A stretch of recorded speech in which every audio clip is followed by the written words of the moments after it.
नमस्कार साथियों। आज का विषय है हमारा संघर्ष। संघर्ष हमारे जीवन में क्यों आता है, किस लिए आता है और हमें संघर्ष की पहचान कैसे करनी चाहिए, कैसे नहीं करनी चाहिए, हमें जीवन को कैसे जीना चाहिए, संघर्ष से पीछे क्यों नहीं हटना चाहिए। तो साथियों, आपको अपने चैनल को सब्सक्राइब करने की बड़ी आवश्यकता है ताकि हमें भी मोटिवेशन मिलता रहे। हम सब काम अच्छे से कर रहे हैं। जो कमियां हैं वो आप कमेंट में बताइए, इसमें ये परेशानी है तो हम उसको भी सही करेंगे। तो आइए साथियों, हम आगे बढ़ते हैं अपनी कहानी की ओर। तो कहते हैं कि जो मुस्कुरा रहा है दर्द में, जो मुस्कुरा रहा है दर्द में, उसे दर्द ने पाला होगा। जो चल रहा है उसके पाँव में निश्चित ही छाला होगा। और बिना संघर्ष के इंसान चमक नहीं सकता। जो जलेगा उसी दिए में उजाला होगा। तो साथियों, संघर्ष से बचना क्यों है जब दिया भी जल के ही रोशनी फेंकता है। तो संघर्ष तो जीवन की आत्मा है। जितना कठिन संघर्ष होता है उतनी ही शानदार जीत होती है।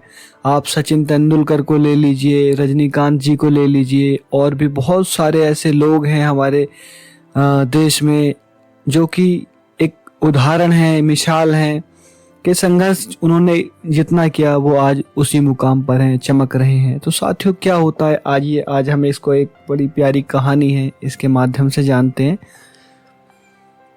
एक बार एक किसान होता है जो कि भगवान से बहुत नाराज हो गया था।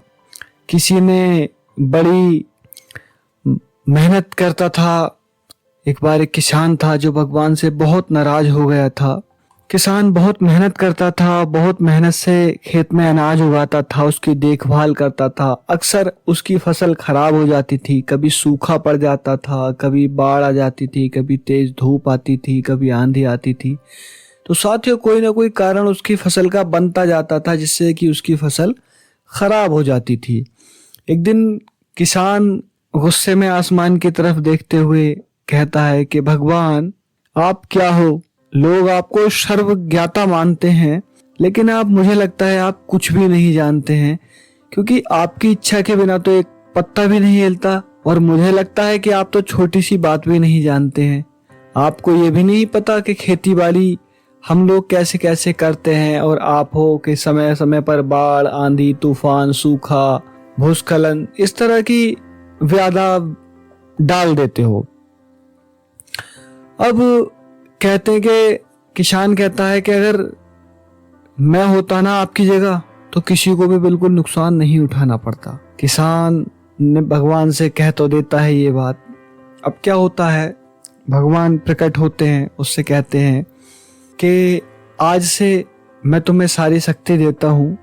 तुम अपने खेत को जब चाहो बारिश कर सकते हो, जब चाहो छांव कर सकते हो, जब चाहो धूप कर सकते हो, जब चाहो इसे पानी कर सकते हो, सुखा सकते हो। सारी चीजें उन्होंने कह दी। किसान इस बात के लिए राजी हो जाता है।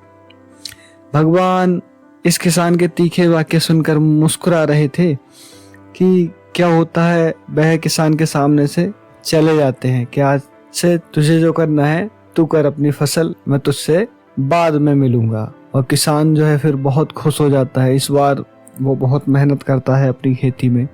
जब उसको पानी देना होता है पानी देता है, जब उसको धूप की जरूरत होती है धूप देता है, जब उसको हवा तेज की कम की जरूरत होती है वो भी करता है अपने हिसाब से। अंत में किसान बहुत खुश होता है। फसल काट दी होती है। क्या होता है कि वो गेहूं की बाल जो होती है उसमें बिल्कुल भी दाना नहीं होता है। उसने अपने मन से पानी दिया, आंधी तूफान से बचाया, सभी चीजें हुई, लेकिन उसमें क्या होता है, दाना नहीं होता है। हरी भरी लहलाती फसल देख के पहले से तो बहुत खुश था, लेकिन अब क्या है, सोचने पर मजबूर हो जाता है कि अब क्या मुंह दिखाऊंगा, क्या सबूत दिखाऊंगा। अब क्या होता है, फिर भगवान को याद करता है। तो भगवान फिर प्रकट होते हैं, उससे कहते हैं कि भाई एक बात बता जो जब तूने इस फसल को ना आंधी सहने दी, ना धूप सहने दी, ना बरसात सहने दी, तो ये इसमें कैसे दाना पड़ जाएगा। कोयले की खान से हीरा तभी निकलता है जब वो एक अपनी उम्र पूरी करता है, अपने आप को भट्टी में तपता है, सोना भी सोना तभी बनता है जब लोहार की चोट से उसमें चमक आती है। तो तू सोच रहा था कि तुझे फ्री में ही अन्न ऐसे मिल जाए। इसके बाद क्या होता है साथियों, भगवान अंतर ध्यान हो जाते हैं और वो भी समझ जाता है कि हाँ, ये तो मैंने पहले समझा ही नहीं। तो फिर वो क्या करता है कि भगवान, आप बड़े हो, आपको जैसा करना है आप वैसे करो, मैं आपके आगे हाथ जोड़ता हूँ, आपसे माफ़ी मांगता हूँ कि मैंने आपको इस तरह के शब्द कहे। और भगवान उसको समझाते हैं कि विपरीत परिस्थितियाँ, चुनौतियाँ, समस्याएं हमें अधिक निखारती हैं। यह जीवन में कठिन परिस्थितियाँ और चुनौतियाँ आए तो कभी घबराना मत उनका, बल्कि अच्छे से सामना करना, विश्वास करना कि अधिक निखर जाओगे तो अधिक मजबूत बन जाओगे।